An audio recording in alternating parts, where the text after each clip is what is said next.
Bayangin ondel-ondel kecil, ketemu pohon kacang yang tiba-tiba numbuh sampai tembus awan. Pas dipanjat, ternyata di atas ada rumah raksasa yang pelihara angsa nyanyi dangdut. Lah kok bisa? Assalamualaikum warahmatullahi wabarakatuh, teman-teman semua. Apa kabar hari ini?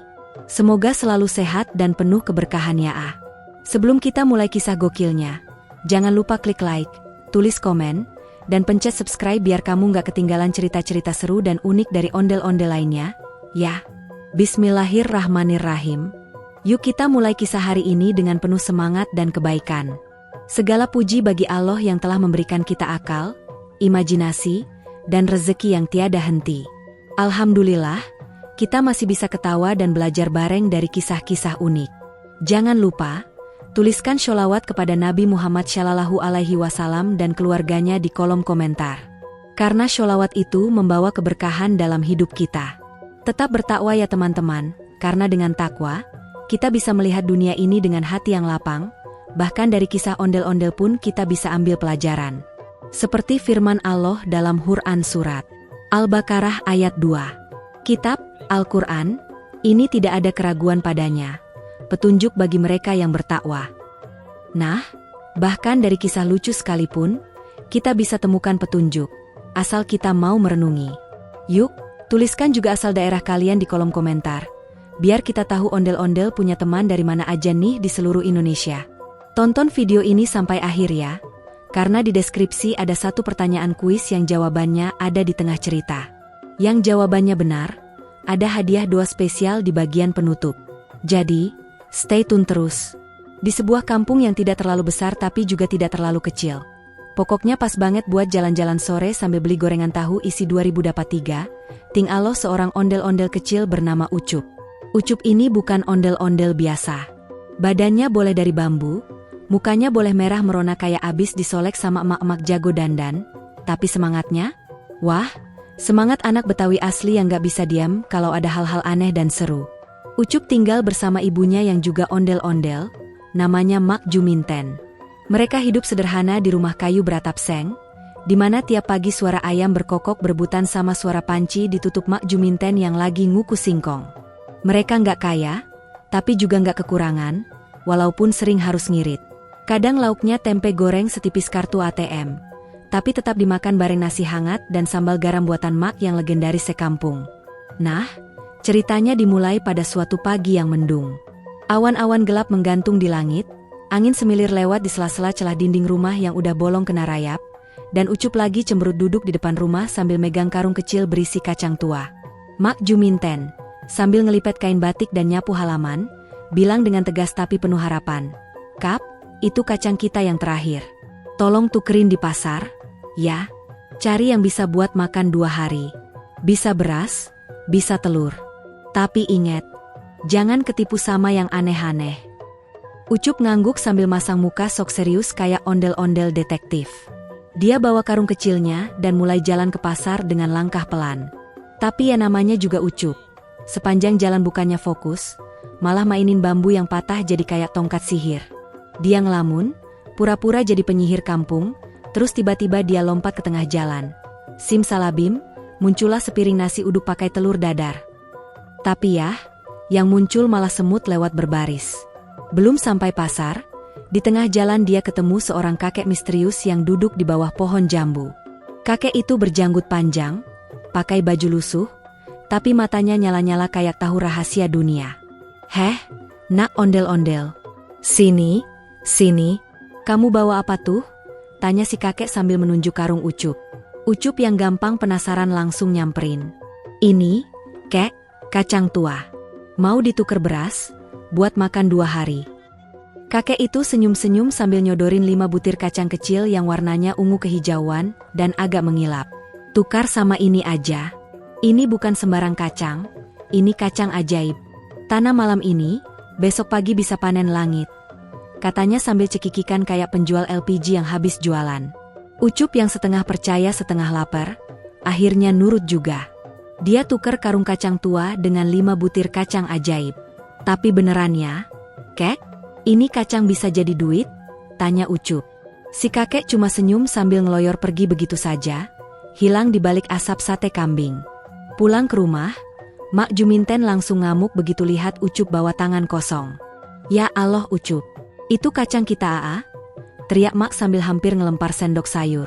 Tapi begitu Ucup jelasin kalau dia udah nuker sama kacang ajaib yang bisa numbuh sampai langit, Mak cuma bisa duduk lemas di kursi rotan, sambil bilang, kalau besok kita nggak bisa makan, emak gigit kepala ondel-ondel kamu ya. Tapi Ucup tetap optimis. Malam itu dia tanam kelima kacang itu di halaman belakang rumah, persis di dekat sumur tua. Sebelum tidur, dia sempat ngelus tanahnya dan bilang, semoga kamu beneran ajaib, kacang. Gue nggak mau mak gigit kepala gue beneran. Terus dia tidur pakai sarung dan bantal dari jerami bekas. Mimpi indah bisa punya rumah dari nasi uduk dan kol goreng. Paginya, terjadi hal yang luar biasa. Guncangan kecil terasa di tanah, suara retak-retak muncul dari halaman belakang. Mak Juminten nyangka itu suara genteng jatuh atau ayam berantem lagi. Tapi begitu dia buka jendela, ya ampun ya Allah ya Rabbi, di depan rumah, ada pohon kacang raksasa yang tumbuh menjulang sampai menembus langit. Daun-daunnya segede kasur lipat, batangnya muter-muter kayak tangga spiral, dan akarnya nyangkut ke atap rumah tetangga. Warga kampung langsung geger. Ada yang ngira itu tiang sinyal baru dari PLN, ada yang kira itu tiang panjat pinang lomba 17-an versi Excel. Tapi Ucup, dia keluar rumah dengan wajah takjub dan penuh semangat. Dia bilang, Mak, beneran? Mak, kacang ajaibnya beneran numbuh. Mak Juminten yang awalnya marah, sekarang malah megangin dada sambil istighfar. La haula wala quwata illa billah, ini anak beneran keturunan makhluk langit apa gimana? Saking tingginya pohon itu, awannya sampai nutupin puncaknya. Ucup sampai harus pakai tangan nutupin sinar matahari biar bisa ngeliat lebih jelas. Wah, keren banget. Ini bisa jadi spot selfie baru sekampung. Katanya sambil ngeluarin HP jadulnya buat ngerekam story. Tetangga mulai pada dateng, ada yang bawa termos kopi, ada yang bawa tikar, semua penasaran sama pohon aneh yang tiba-tiba nongol kayak sulap. Mak Juminten akhirnya pasrah dan bilang, terserah kamu, Kap. Tapi hati-hati. Jangan manjat, itu bukan tangga rumah tetangga. Tapi Ucup udah kepalang penasaran. Dia udah siap-siap pakai ransel isi bekal gorengan, air minum, dan satu bantal kecil. Dia bilang, gue panjat pohon ini, Mak, gue pengen tahu, langit itu ada apa sih di atasnya? Siapa tahu ada Indomaret langit atau sate bintang 5. Dan begitulah, dimulailah petualangan si ondel-ondel kecil bernama Ucup, dari sekadar tuker kacang di jalan, jadi pemanjat pohon ke langit yang bakal ketemu hal-hal aneh, lucu, bahkan mungkin serem.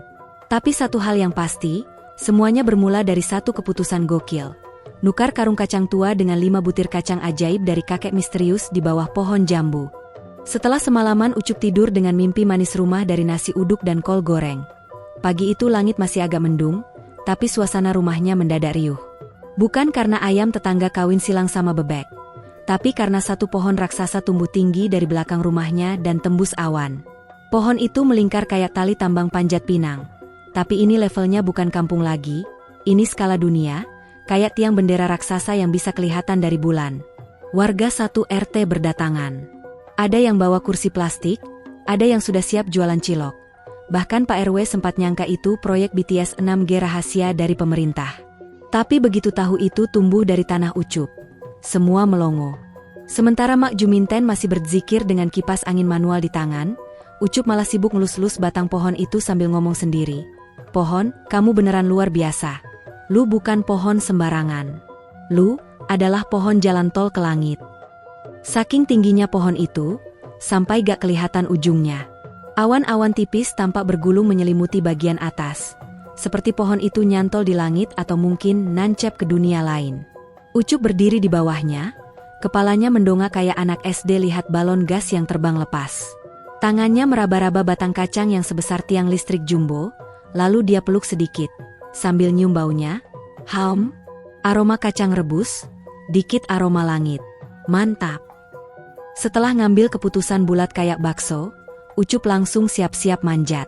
Dia masuk rumah, ngambil bekal, 2 gorengan tahu isi, 1 kantong plastik berisi kerupuk, 1 botol air isi ulang, sandal jepit, yang sebelah udah robek, dan bantal lepek yang biasa dia pakai tidur siang. Gak lupa dia bawa HP jadul Nokia buat dokumentasi, walaupun kameranya cuma VGA. Ucup siap manjat pohon kacang ajaib. Mak Juminten teriak dari dapur, "Ucup, hati-hati. Jangan lupa sol kalau udah di atas." Ucup cuma jawab, "Tenang, Mak. Insya Allah sholat 5 waktu gak pakai kabel." Perjalanan naik dimulai. Langkah demi langkah, Ucup naik dengan semangat. Batang kacang yang melingkar ke atas bikin gampang dipanjat. Seolah-olah emang disiapin buat ondel-ondel panjat pagi-pagi. Tapi yang bikin susah tuh, angin.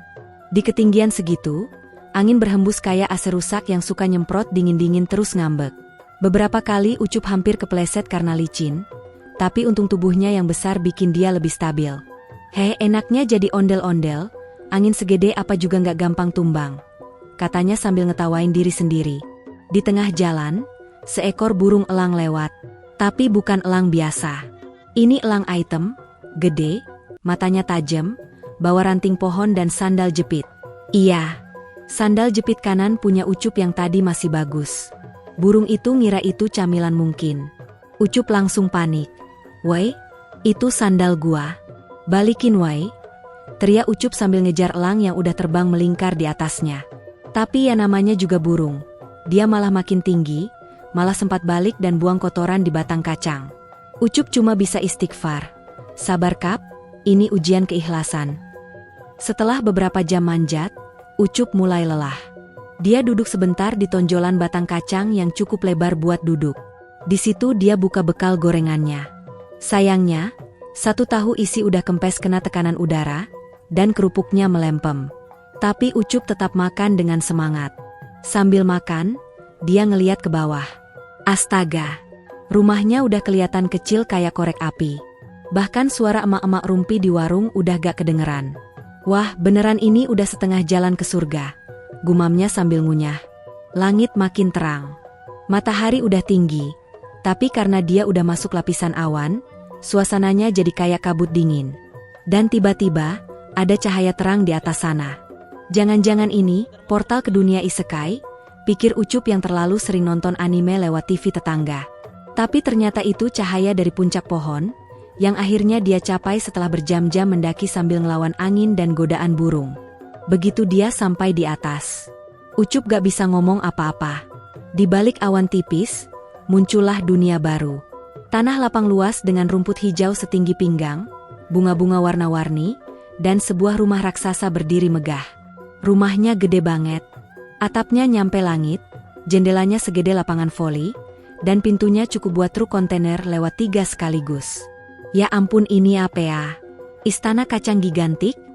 kata Ucup takjub. Di depan rumah itu, ada pagar besar, dan seekor angsa emas duduk santai sambil nyanyi dangdut koplo. Iya, dangdut. Goyang-goyang satu irama ah. Ucup terdiam. Matanya melebar, ekspresinya kayak anak kecil yang baru pertama kali lihat odong-odong nyala lampu di malam hari. "Gila, ini angsa kok bisa joget?" gumamnya. Si angsa nyadar ada yang nonton. Dia nyapa Ucup. Lo dari bawah ya? Sini, ikut gua nyanyi." Tapi Ucup masih bengong, belum bisa percaya apa yang dia lihat. Seekor angsa warna emas dengan bulu mengkilap, bisa nyanyi, bisa joget, dan bisa ngomong. "Gue ngimpi? Atau gorengan tadi expired?" katanya sambil mencubit pipi sendiri yang berbahan dasar triplek. Tiba-tiba, dari balik pintu rumah, terdengar suara berat dan dalam. "V5FOFUM." Suara itu bikin tanah bergetar, rumput ikut goyang, dan angsa langsung masuk ke kandang sambil nutup tirai. Ucup nunduk, ngeri. Wah, ini pasti raksasa. Dan benar saja, dari balik pintu muncul sesosok raksasa tinggi besar. Pakai baju batik motif kaung, celana komprang, dan peci segede karung beras. Tangannya besar kayak tiang pancang, dan langkahnya boom, boom, boom. Tiap satu injakan bisa bikin burung terbang kaget. Ucup langsung ngumpet di balik pot raksasa. Dari situ dia bisa lihat si raksasa duduk di kursi goyang raksasa sambil baca koran raksasa yang judulnya, "Berita Langit Hari Ini, Ondel-ondel Mendadak Naik." Raksasa itu ngopi dari teko segede kamar mandi, terus bersendawa sampai burung-burung beterbangan. "Kalau ini beneran rumah raksasa, gue harus hati-hati. Tapi, itu angsa emas keren banget. Jangan-jangan dia yang keluarin telur emas. Pikir Ucup sambil ngintip dari balik sendok raksasa yang nyender di dinding. Dan begitulah, petualangan Ucup di atas pohon kacang baru saja dimulai. Dunia langit bukan hanya tempat angin dan awan, tapi dunia penuh misteri, raksasa, dan hewan nyanyi koplo. Tapi Ucup gak takut. Dia ondel-ondel. Dari Betawi, dari kampung, dari bambu dan semangat baja. Dia siap hadapi apapun di depan sana, meskipun sandal jepitnya tinggal sebelah. Ucup, ondel-ondel penuh semangat itu, masih bersembunyi di balik sendok raksasa yang ukurannya bisa muat 2 keluarga buat duduk bareng. Jantungnya deg-degan kayak gendang rebana pas Idul Fitri. Di depan matanya, si raksasa berkostum batik kaung tadi duduk di kursi goyang gede, sambil ngunyah roti sebesar becak. Koran yang dia baca digelar selebar lapangan bola, judul utamanya, Langit Cerah, Waspada Pendaki Tak Diundang. Foto kecil di pojokan, mirip Ucup. Tapi Ucup masih berharap itu cuma efek kurang tidur dan gorengan yang dia makan waktu manjat. Si raksasa mulai nyanyi-nyanyi sendiri. Suaranya berat, mirip suara penyanyi dangdut senior lagi latihan vokal pakai ember. Vi, Fai, Evo, Fum, ku cium bau ondel-ondel, nyusup sembunyi di balik sendokku. Tiba-tiba raksasa berhenti nyanyi. Hidungnya yang gede kayak cerobong asap mengendus-endus udara. Ini aroma tahu isi? Wah, jangan-jangan ada makhluk kecil nyusup bawa bekal gorengan. Dia bangun dari kursi, nyamperin arah sendok. Ucup langsung masuk kolong meja raksasa, sambil bisik, "Ya Allah, tolong hamba MU yang berbahan bambu ini." Di bawah meja, Ucup melihat benda-benda rumah tangga yang super jumbo. Garpu sebesar pohon kelapa, piring kayak papan seluncur, dan toples kue kering yang bisa dijadiin kamar kos. Tapi yang paling mencolok adalah telur emas. Telurnya berkilau kayak lampu diskotik. Diletakkan di atas meja kecil di bawah tangga, dan dijaga oleh si angsa emas yang tadi nyanyi dangdut. Tapi sekarang si angsa lagi tidur sambil mendengkur halus. Grok, grok, koplo, grok. Ucup punya ide. Gue ambil tuh telur, terus langsung cabut. Kalau sempat, selfie dulu. Bisa jadi konten. Bisik Ucup dalam hati. Dia jalan pelan-pelan, mengendap-endap kayak kucing curi ikan asin. Tapi ya namanya Ucup, kadang suka ceroboh. Waktu dia mendekat, dia kesandung taplak meja raksasa. Dan bukan sembarang taplak. Ini taplak bordir dari kampung sebelah. Panjangnya kayak jalan kampung, dan Ucup langsung terguling kayak guling kebanyakan isi. Bruaa. Tubuhnya nyusruk ke arah teko teh ukuran batu. Air tehnya masih anget, dan biurer. Ucup nyemplung. Suara cipratan air itu bikin si angsa bangun, dan bikin raksasa yang lagi minum susu kedelai gede langsung noleh. "Apa itu?" teriak si raksasa sambil jalan cepet kayak gempa lokal. Ucup yang masih dalam teko sempat nyembul, matanya melotot, mulutnya berbisik, "Ya ampun, gue bukan boba, tolong." Raksasa ngeliat ke teko, dan teriak, "Hei, lo lagi ngapain dalam teko gue? Gue kan mau minum itu." Ucup panik. Dia loncat keluar dari teko, basah kuyup, dan langsung lari. Si angsa sempat teriak, "Sikat, bos, itu maling telur gua." Tapi Ucup udah ambil telurnya, dimasukin ke dalam kantong plastik bekalnya, dan lari terbirit-birit. Langkah kaki raksasa menggemuruh di belakangnya. V5FOFM. "Kembalikan telur gue atau gue masak lo pakai santan." Aksi kejar-kejaran pun dimulai. Ucup berlari zigzag di antara perabot raksasa. Lewat bawah meja makan, belok di samping kulkas yang pintunya terbuka, dan ada tahu tempe segede motor. Ucup sempat kepleset karena licin. Bukan licin air, tapi kulit pisang ukuran ban truk. Untungnya, raksasa juga nginjak kulit pisang yang sama, dan hasilnya gedebuk. Raksasa jatuh terguling ke belakang. Kursi, meja, dan bahkan jam dinding raksasa ikut ambruk. Si angsa terbang panik ke atas lampu gantung, sambil teriak, "Wai, gua gak ikutan, ya?" Ucup yang masih ngos-ngosan akhirnya dapat kesempatan kabur. Dia ngelewatin pintu depan rumah raksasa yang udah kebuka karena hantaman suara jatuh. Tapi dia gak lupa, sebelum pergi dia sempat nengok balik dan bilang, "Maaf ya, Bang Raksasa, telur ini buat emak gue. Dia udah terlalu banyak makan mie instan. Sekali-kali makan yang emas." Keluar dari rumah, Ucup lihat pohon kacang raksasa masih berdiri gagah di tepi dunia langit. Tapi kali ini dia turun dengan gaya. Sambil melilit kantong plastik berisi telur emas ke pinggang, dia loncat ke batang pohon dan mulai turun kayak Tarzan Betawi. Sambil turun, dia nyanyi, "Gue ondel-ondel dari Betawi, nyolong telur bukan sembarang nyolong, ini demi emak." Angin di langit makin kencang, awan makin tebal. Tapi Ucup tetap semangat. Kadang dia gelantungan dari satu batang ke batang lain, kadang dia nyantai duduk di daun kacang yang lebar, ngunyah sisa kerupuk dari tas. Bahkan di tengah jalan turun, dia sempat foto-foto selfie, kasih caption, "Maling telur emas. Jangan ditiru. Tapi kalau buat emak, bolehlah." Dan itulah kisah kejar-kejaran paling absurd antara ondel-ondel kecil dan raksasa langit. Bukan cuma lucu, tapi juga ngajarin kita, jangan remehkan semangat anak kampung, apalagi kalau udah urusan emak dan telur.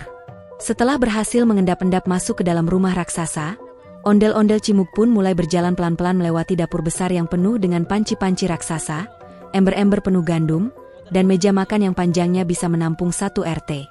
"Wah, ini MAH kayak warteg ukuran stadion," gumam Cimug dalam hati, sambil matanya tak berhenti melotot melihat berbagai makanan raksasa di sekelilingnya. Tapi sayangnya, perut Cimug saat itu belum sempat sarapan.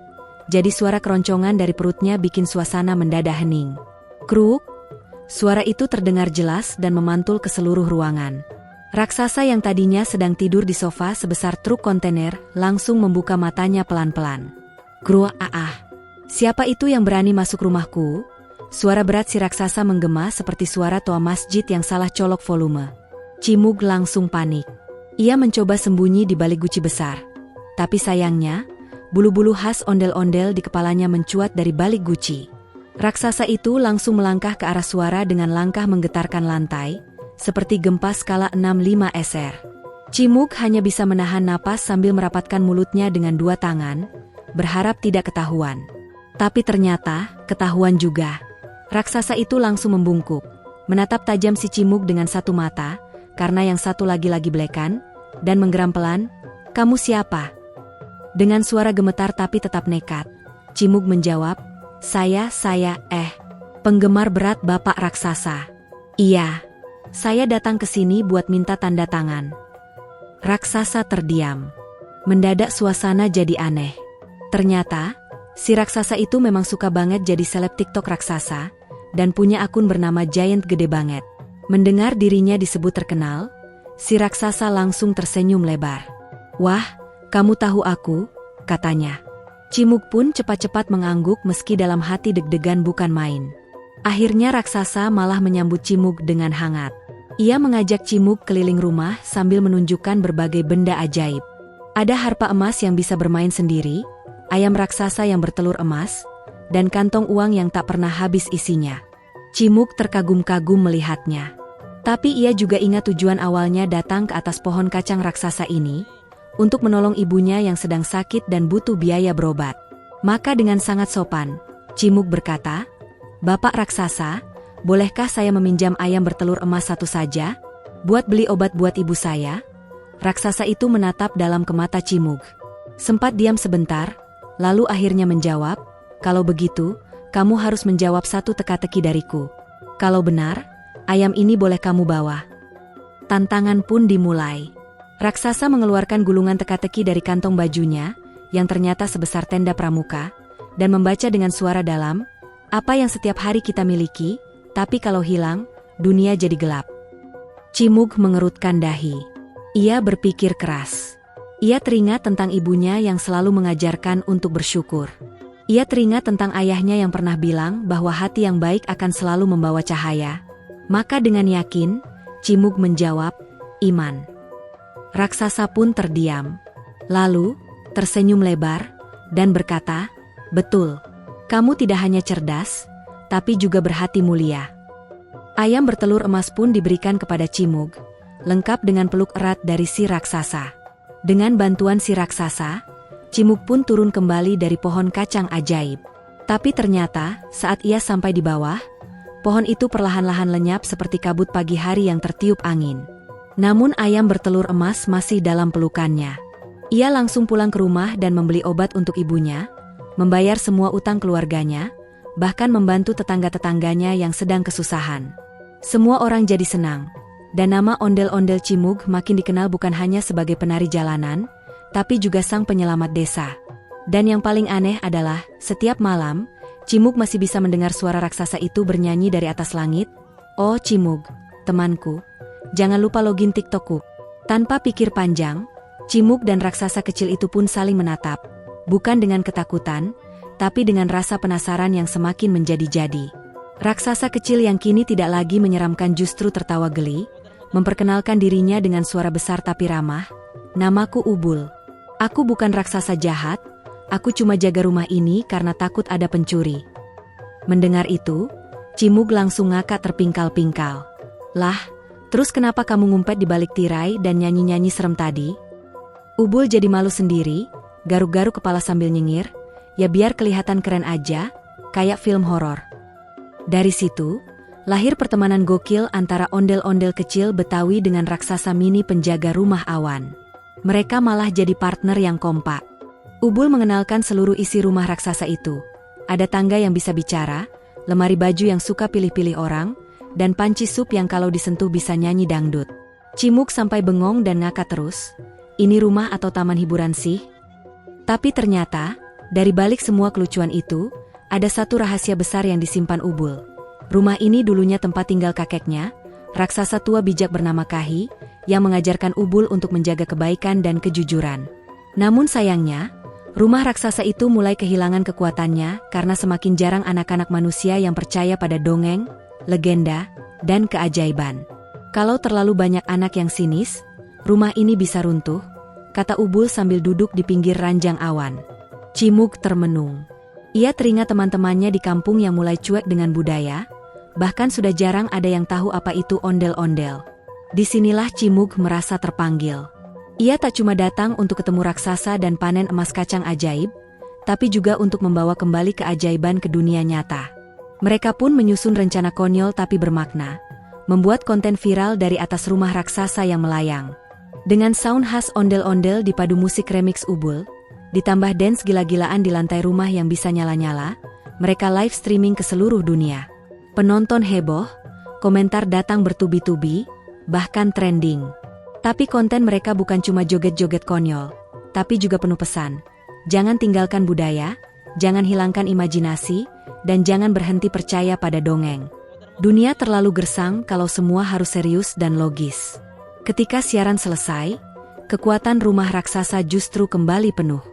Rumah jadi lebih terang, awannya makin putih, dan taman di sekitarnya berbunga indah. "Kamu berhasil, Cimug," kata Ubul, "karena kamu berani percaya." Saat Cimug turun dari tangga kacang, ia tak bawa emas ataupun permata.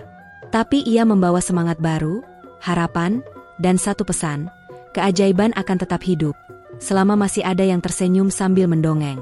Alhamdulillahirabbi alamin. Cerita kali ini sudah selesai, kita tonton bareng-bareng. Terima kasih ya buat teman-teman semua yang udah nonton sampai habis. Semoga terhibur dan bisa ambil hikmah dari kisah ondel-ondel Cimug dan raksasa kacang ajaib ini. Jangan lupa, selalu bersholawat kepada Nabi Muhammad Shallallahu Alaihi Wasallam dan keluarganya. Karena itu adalah kunci keberkahan hidup kita di dunia dan akhirat. Ingat ya, jangan lupa juga bertakwa kepada Allah dimanapun kalian berada. Karena hanya dengan takwa hidup kita bisa tenang dan penuh arah. Semoga semua yang nonton hari ini diberi rizki yang melimpah dan berkah oleh Allah, serta dicatat sebagai umat yang dicintai Nabi Muhammad. Amin ya Rabbal Alamin. Nah, seperti janji kami di awal video, bagi yang bisa jawab pertanyaan di deskripsi dengan benar, akan kami doakan secara khusus semoga suatu hari bisa punya rumah mewah yang nyaman, halal, dan barokah. Tapi jangan sedih ya kalau salah. Insya Allah tetap kami doakan supaya selalu sehat, panjang umur, dan banyak kebahagiaan di hidup kalian. Yuk tulis di komentar, asal daerah kalian dari mana, sholawat untuk Nabi dan keluarganya, serta request kisah apa lagi nih yang mau dibuat bareng ondel-ondel lucu kayak gini. Bisa tentang dongeng, sejarah, bahkan tema Islami juga bisa banget. Kami tunggu idenya ya. Sampai ketemu di cerita seru berikutnya. Wassalamualaikum warahmatullahi wabarakatuh. Bintang bersinar.